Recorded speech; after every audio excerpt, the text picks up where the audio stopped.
Happy Unwind Unwind Friday. Friday. Hi, everybody. Welcome to Unwind Friday. It's your girl, Lissa Black, bringing you the heat with a little street. And it's your girl Marie bringing you tools you can read. Welcome to Sisters Edifying.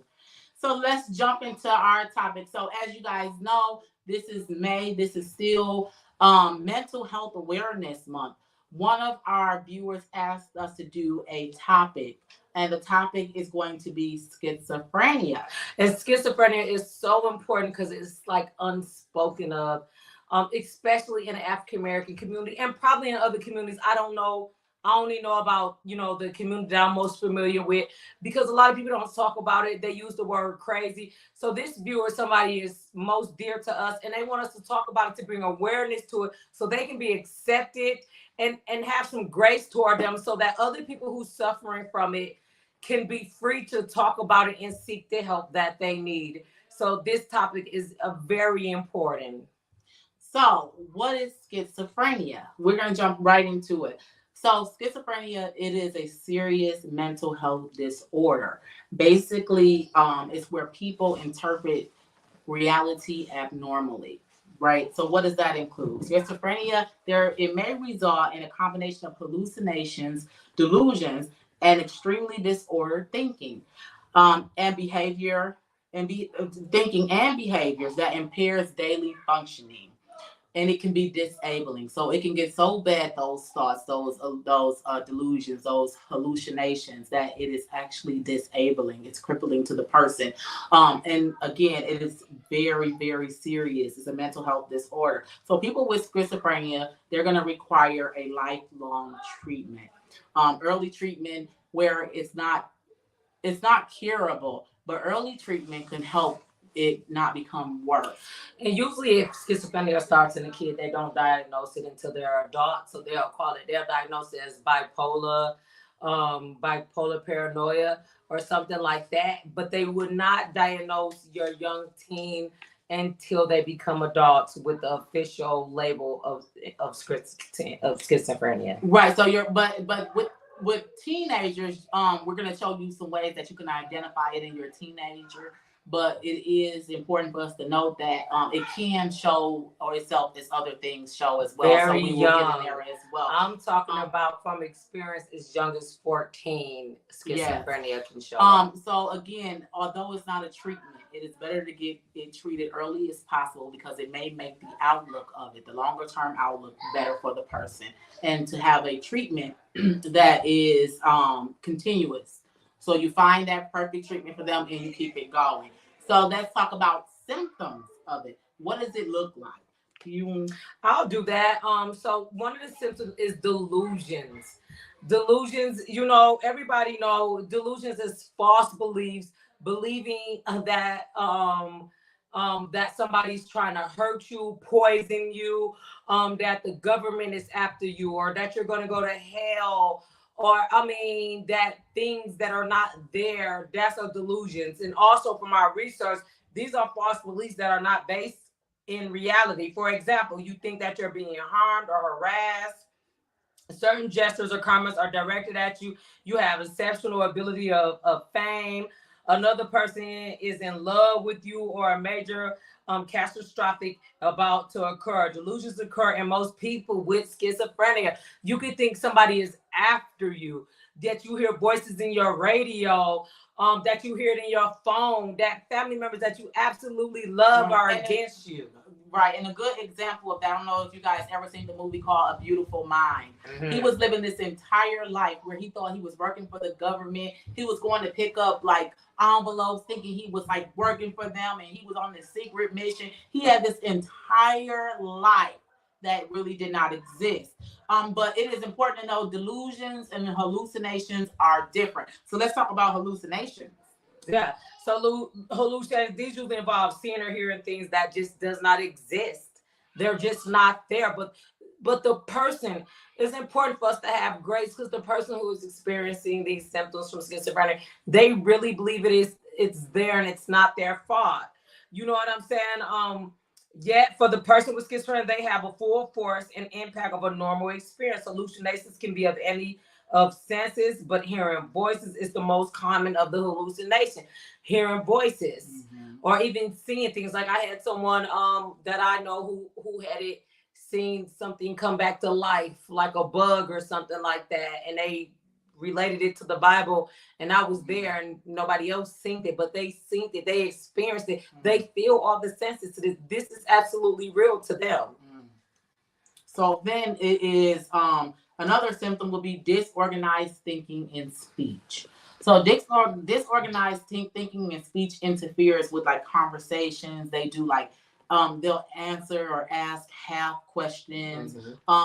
The speech may include putting together meaningless sentences, things that don't make sense. They're saying things, they're saying a lot of things, or they're laughing to themselves, or something's going on, but you're like, what? And if you ask them a question, they can't really fully put it together where it makes sense. So that's disorganized thinking. The next one is extremely disorganized or abnormal motor behavior. Again, laughing, doing little things. They look like they're talking to somebody. You may see them like off to the corner or doing little things with their hands. Things that you would or look even at wearing sunglasses because they feel like it's protecting them and they're hiding from something. You know, or the behavior look like it's being forced, like they're being forced to do something. You were like, okay, all right, and they'll do little things like that. So these are things we want you guys to look out for, because you may in our, we say things that are not entirely true, or we don't say it correctly. Like we're like, oh, they crazy, or this and that. But the truth is, they're suffering from a mental disorder, and we shouldn't call them those names because it's a derogatory term when there is a medical term for it. So it's important to understand what these people are going through, what it looks like, so that it can be correctly named and correctly said. And that's the reason why me and Melissa bring these topics every week. I know that people they enjoy the drama topics, but this is important. We're looking for a family of people to be comfortable with and be knowledgeable about the mental illness in this world and the things that we can do to edify and make us better and make everybody understand each other so we can love each other equally and be everybody just live on a highest frequency. Even those who suffer with mental illness in our family, treat them with kindness and care. That's the reason why we bring these topics. Right. And I can remember you and us growing up, we've seen so many mental health things that happened that we wrote off as crazy or drunk or whatever it was. Our families or our mothers or aunts, like they probably didn't know. So it's not to knock them, because you only know what you know, right? But in our communities, we're not talking about mental health and we're not talking about these disorders and what they look like, then they don't know either. So a lot of people went untreated. A lot of people self-medicated with things like drugs or alcohol, anything to mask that pain, because it's painful. It's a painful reality, because for them, everything seems so real. Absolutely. And you know what, Melissa? In our family, we have so many people, and it's so important to be knowledgeable about it because we were ignorant to it, but now we're not. I mean, we were so knowledgeable about it that when we seen a recent episode a couple months ago from somebody who was a Facebook friend, we knew what it was immediately. Even though everybody was on there, are you okay? You tripping? Telling him to get guns and things like that. But we knew that he had a psychotic break and that he might have been suffering from schizophrenia. Thank God he had a family member who was knowledgeable too and encouraged him to go get help. And he was able to come back and tell his experience of what he went through. This is important that we don't laugh it off, push them off as crazy or that they might be on drugs. Because schizophrenia is a real thing. Yes. And don't negatively influence them. Like, because they can hurt themselves or others. And then it also comes with negative symptoms. Negative symptoms mean that they don't take care of their hygiene. They no longer brush their teeth. It's just or they can think certain family members or certain friends or people who they absolutely love are trying to harm them if you feed them the wrong information. It's always important to become knowledgeable at these so we can always be honest with them. The more honest we are with people who are suffering from something like schizophrenia is like probably one of the worst mental illness you can have. The more care they can get, the better they can become, the more that they can become back themselves. Right. So first you got to identify it. Yes. Then you have to accept it. Yes. Then you have to do your research on it, get them the help they need, because it will only be helpful if you don't ignore it. Don't like, ignore it. It's this not person go crazy. away. I'm ignoring. It's gonna go. It's not. It's not. And it's gonna harm that person more when you can be honest and say, listen, sister, brother, friend, uncle, aunt, I think you may be suffering from this. I'm not a psychologist or anything, but go get checked out by a doctor because it's not normal. And I know this is torture for you. Yes. So, and they can also stop showing emotions. So like if you have someone and suddenly their mood is changing, they're not taking care of their hygiene, they're doing those abnormal functionalities, like they're talking to themselves, whispering or laughing, it may be time to get them some help. It may be time to acknowledge the situation because it only gets worse. It does not fix itself. It will not go away. It will only be managed if you get them the proper help. So then the next thing is we're going to talk about is symptoms in teenagers, because it's so important because a lot of us, we chop it up to they're being a teenager, they're acting weird. I know from experience, they're acting weird until things get too serious and too deep.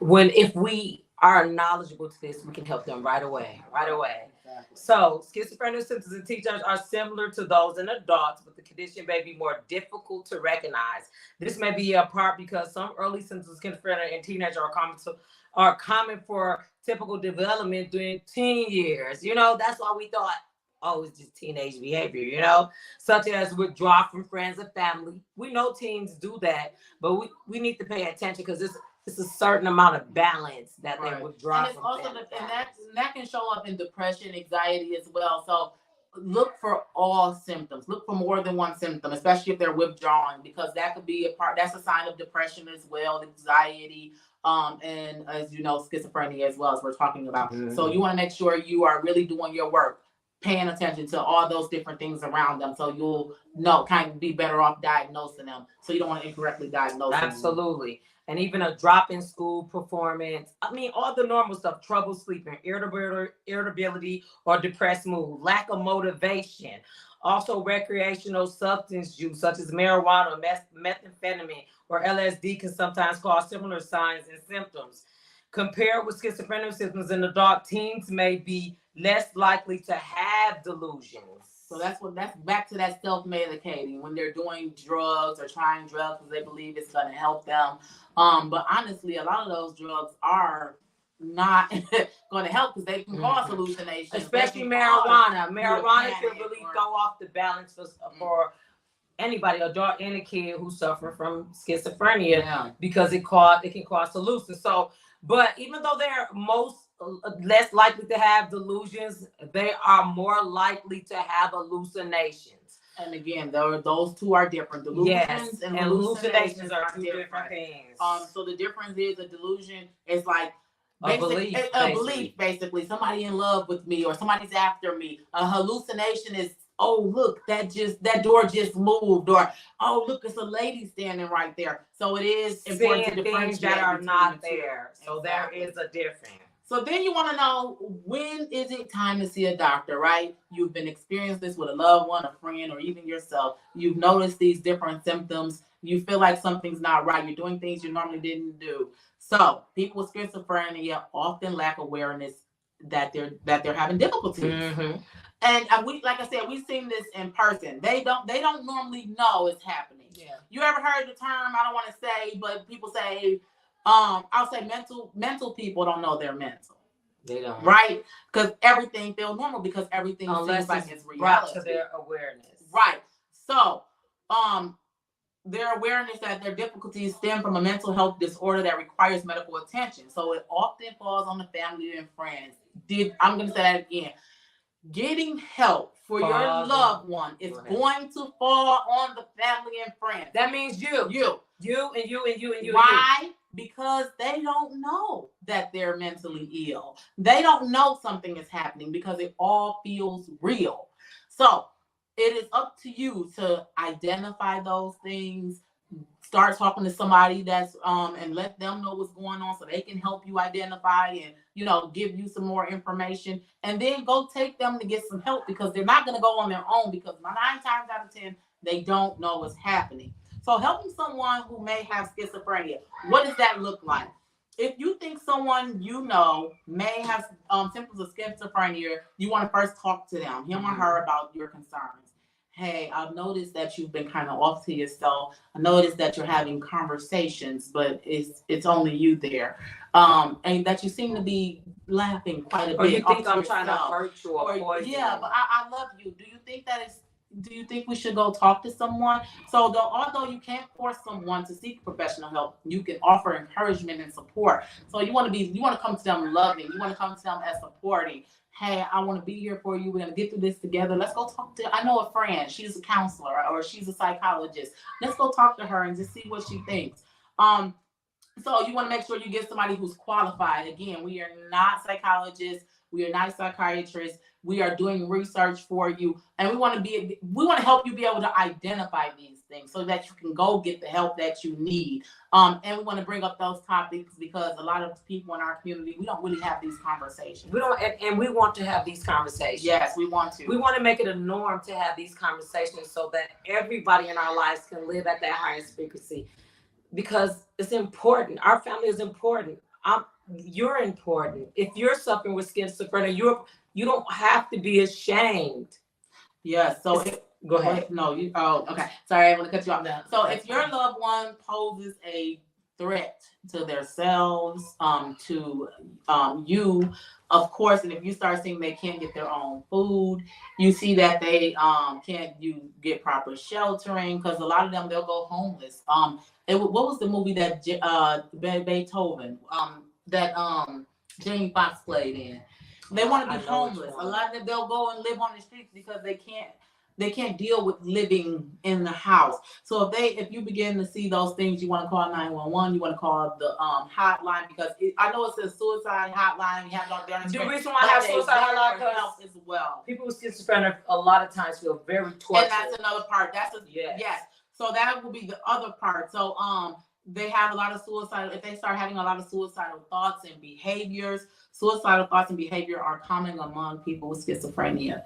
If you have a loved one who is in danger of attempting suicide or may have a suicide attempt, make sure someone stays with that person. You want to call 911 or your local emergency number, or call that number right there on your screen. That number right there, the suicide hotline, can get you to every other information that you need. Yes, but if you think you can do so safely, then you are welcome to put them in a car, calm them down, and get them to a hospital, get them the help that they need. So let's talk about some causes. So we talked about what it looks like, the symptoms, what it looks like in teenagers, when it's time to seek professional help, and who needs to help do that. Let's talk about the causes of schizophrenia. So schizophrenia can be genetic.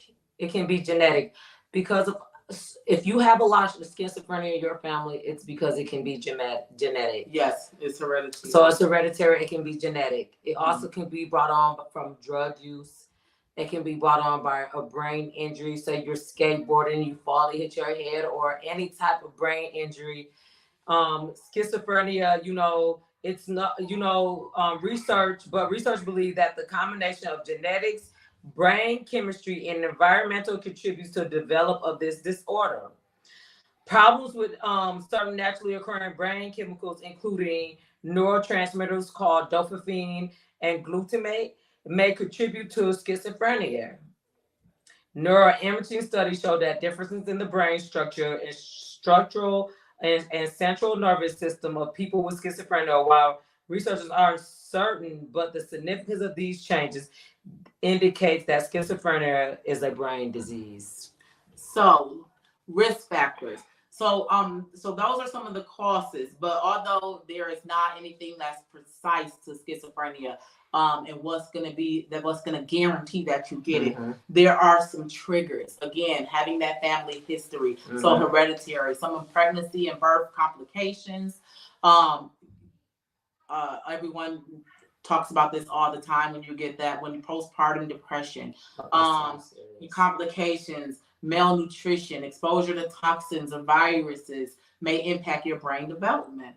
Taking mind-altering psychotic drugs, especially during your like teenage and young shrooms, adult years, acid, things like that cause people to hallucinate, that can change your life forever. It can. And I know sometimes we get with our friends and we think it's going to be fine, especially in your teenagers, especially in the young adults. Those things are is at a critical point in your life and your brain development where it can trigger schizophrenia. Not that it's going to cause it. So let's be clear. Yeah, most times this is already there. Something that could be laying dormant in your brain, but these are triggers for it. It can cause it to go off again, falling, viruses, malnutrition, pregnancy complications, trauma. Those things can trigger it. Yes.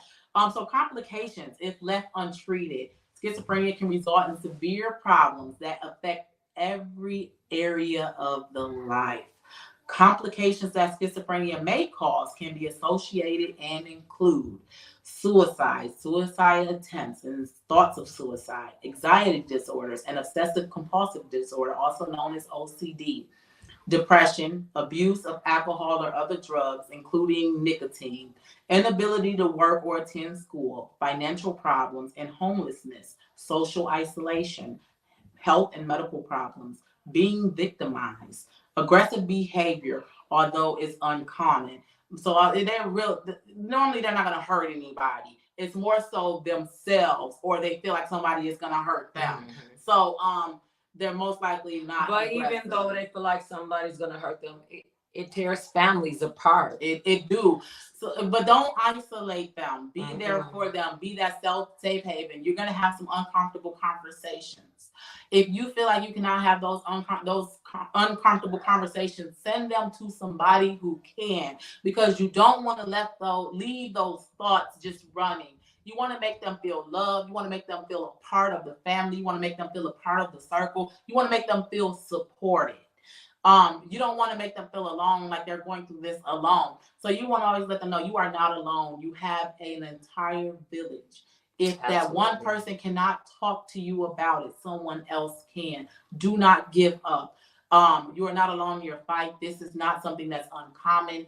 And it's a lot of help out there, and we want to make sure you get that help. So prevention, there is not really a prevention for it.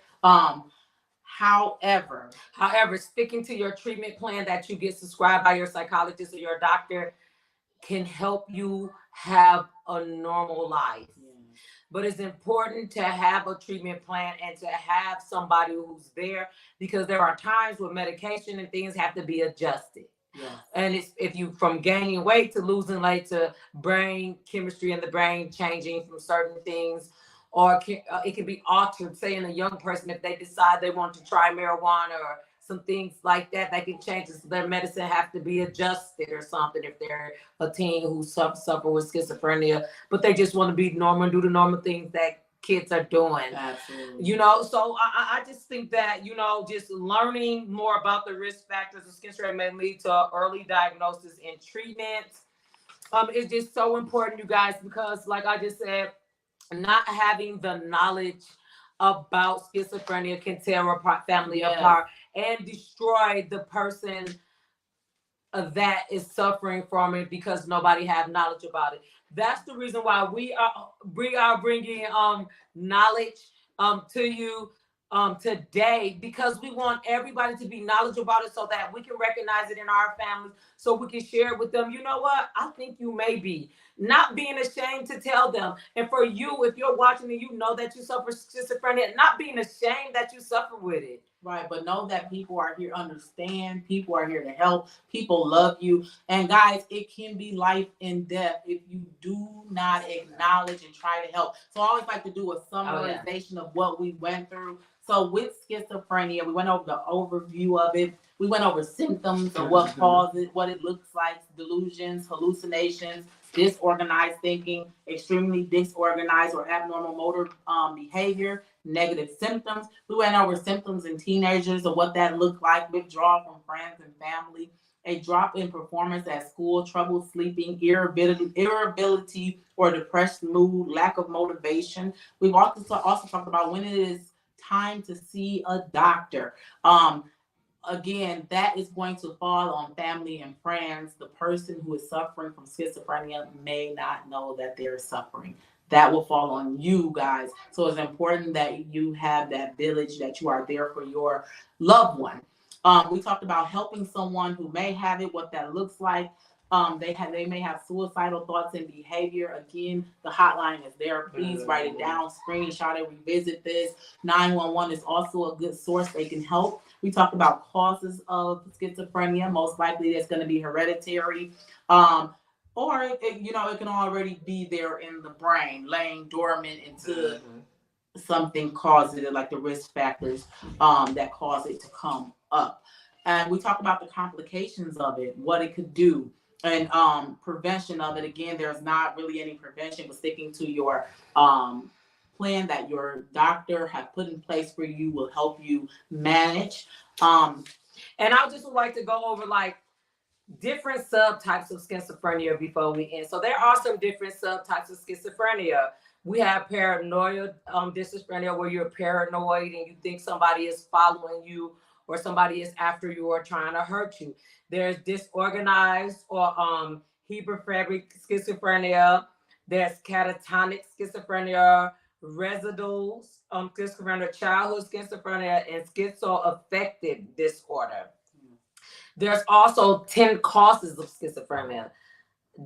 Genetics, early environmental, chemical defects, physical abnormality in the brain, social factors, fetal development, drug use, stress, abuse. And I want you guys to know, abuse, mental and physical abuse, and poor nutrition.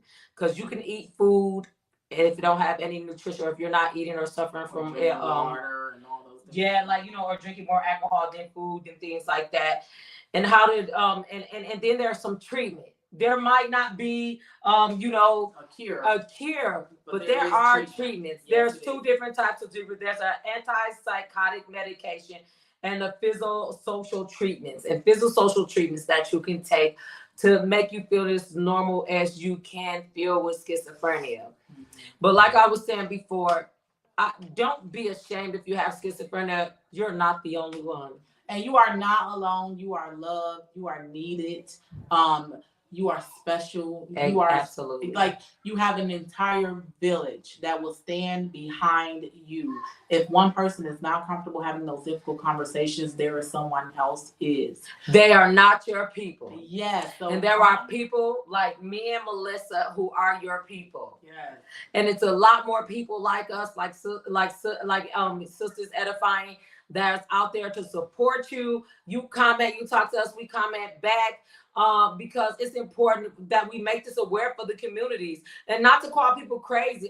And not to chop it up to them being crazy, not chop it up to them being weird, but really taking a deep, look and see, is this, a mental illness? Could this be schizophrenia? Could my cousin not be trying to attack me purposely? Could she or he be suffering from mental illness and don't understand what's going on with them right now? Guys, we have experienced it.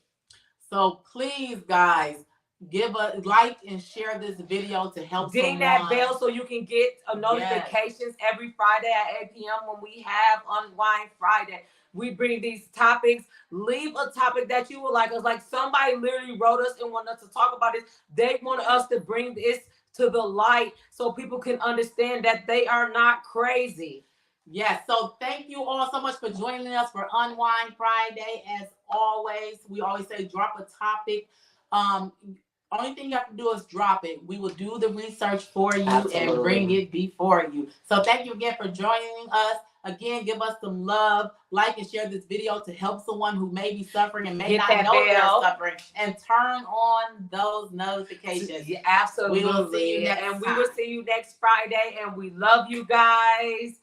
And see you next Friday.